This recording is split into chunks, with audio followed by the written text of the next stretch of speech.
Mas eu lhes revelarei um segredo maravilhoso. Nem todos dormiremos, mas todos seremos transformados.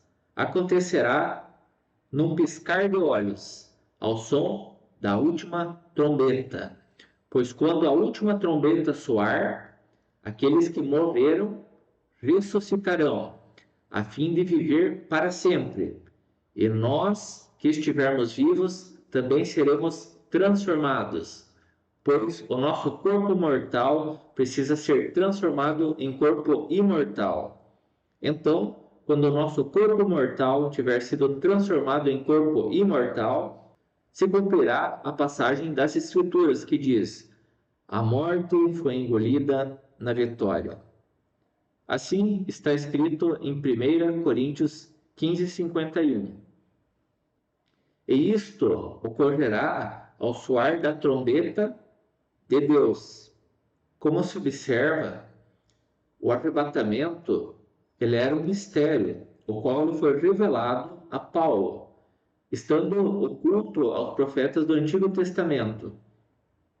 E ele também está descrito em 1 Tessalonicenses 4,16, onde se lê: porque o mesmo Senhor descerá do céu com alarido e com voz de arcanjo e com a trombeta de Deus. E os que morreram em Cristo ressuscitarão primeiro. Depois nós, os que ficarmos vivos, seremos arrebatados juntamente com eles nas nuvens, a encontrar o Senhor nos ares. E assim estaremos sempre com o Senhor. Conforme se verifica, o arrebatamento possui sim base bíblica. Ele não é uma doutrina criada ou fantasiosa, ele é bem real, ao menos para quem acredita que a Bíblia é a palavra de Deus revelada ao homem.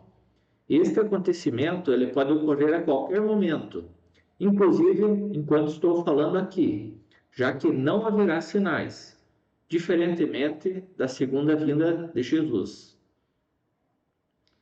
Jesus, nessa ocasião citada, ele não chega a descer até o mundo, mas são os salvos que irão subir e eu encontrar-lhe nos ares, nas nuvens. Já o alarido, ou o grande brado, é para acordar os que morreram em Cristo.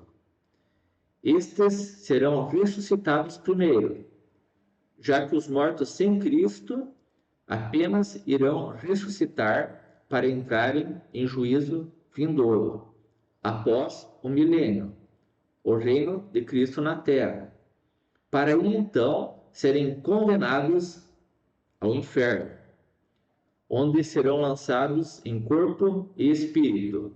Esta é a segunda morte. Tendo Jesus nos relatado ainda em João 14:2, que na casa do meu pai há muitas moradas. Se não fosse assim, eu vos teria dito: vou preparar-vos lugar. E quando eu for e vos preparar lugar, virei outra vez e vos levarei para mim mesmo, para que onde eu mesmo estiver, estais vós também. E aquele que testifica essas coisas diz: certamente cedo venho. Porque ainda um pouquinho de tempo, e o que há de vir, virá, e ele não tardará. Assim, aguardamos a bem-aventurada esperança e o aparecimento da glória do grande Deus e o nosso Senhor Jesus Cristo. Importante destacar que hoje, os que morrem sem crer em Jesus, o que significa sem ter tido o novo nascimento, ou seja, sem passar pelo processo de tornarem-se novas criaturas, eles já começam a sofrer imediatamente. Na verdade, eles estão em estado de Hades atualmente, não sendo o inferno esse local, visto que o inferno está vazio, e ele será inaugurado pelo anticristo e pelo falso profeta, após o período da tribulação. os quais serão lançados vivos lá, e serão atormentados de dia e de noite, para todo sempre, conforme está em Apocalipse 19 e 20.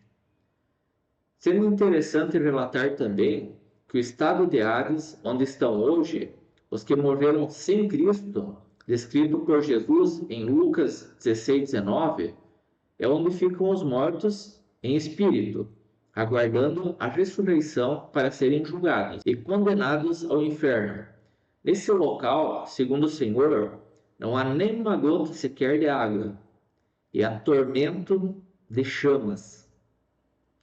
Contudo, quem morre em Cristo encontra-se imediatamente com Jesus em espírito, como aconteceu com o ladrão da cruz, ocasião na qual o Senhor Jesus lhe garantiu que ainda naquele dia estaria com ele no paraíso.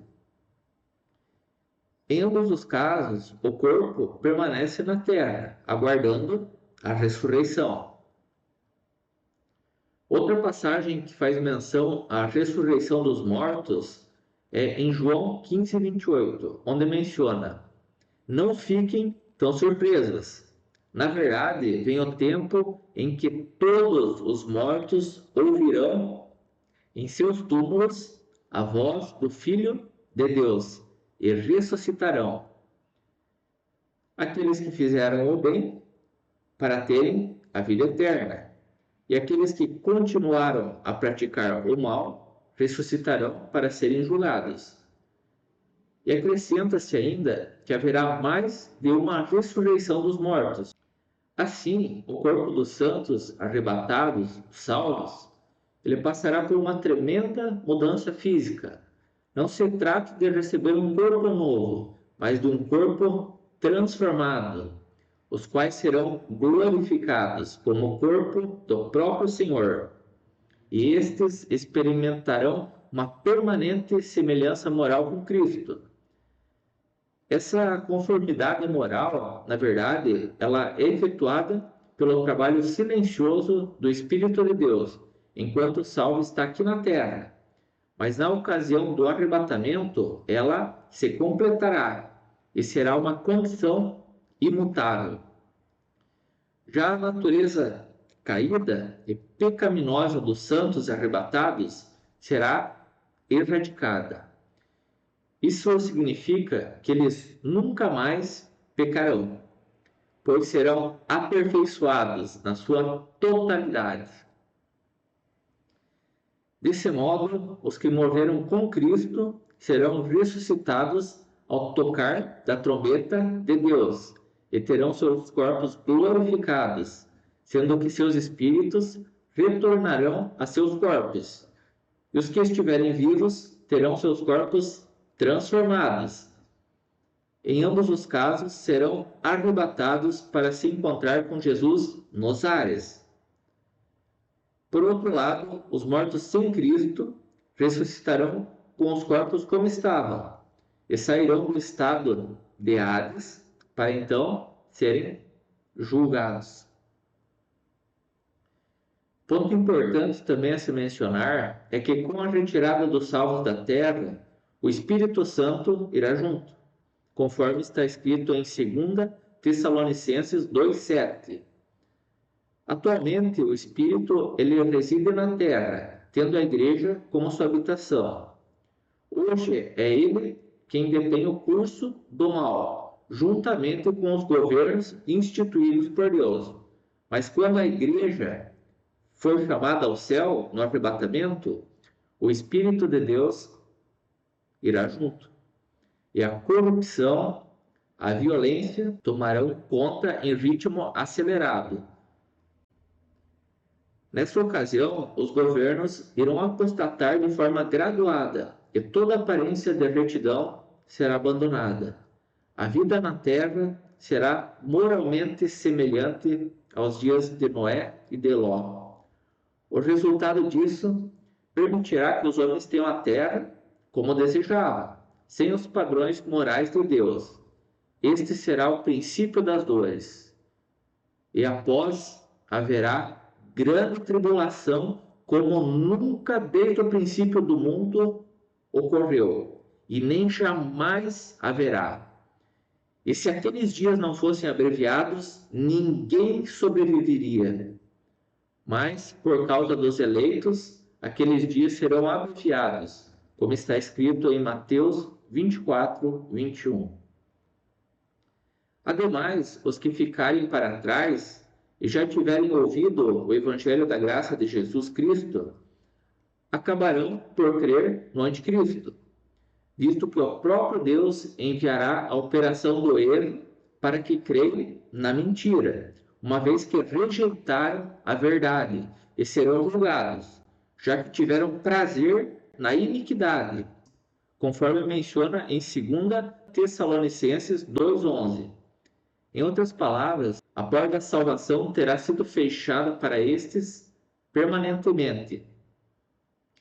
Todavia, aqueles que ainda não tiverem ouvido a verdade, a qual é Cristo ressuscitado, o Evangelho segundo Jesus Cristo, poderão ainda ser salvos.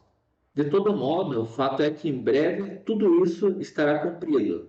Então, conforme é dito em Apocalipse 22, 11 a 15, quem é justo, seja justo ainda, e quem é sujo, seja sujo ainda, e quem é justo, seja justificado ainda, e quem é santo, seja santificado ainda. Contudo, saibam que o Senhor irá voltar, e ele dará o galardão segundo a obra que cada um tiver feito. Certamente, tudo o que o homem plantar, haverá de colher.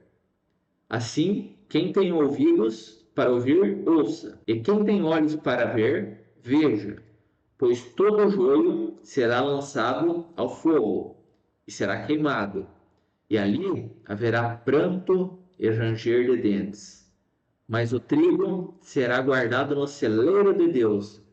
Portanto, encerro e deixo a reflexão desse vídeo para vocês, declarando para Cristo, o meu Deus, o meu Senhor e Salvador da minha alma, para Ele todo o poder, toda a honra e toda a glória, agora e para todo sempre.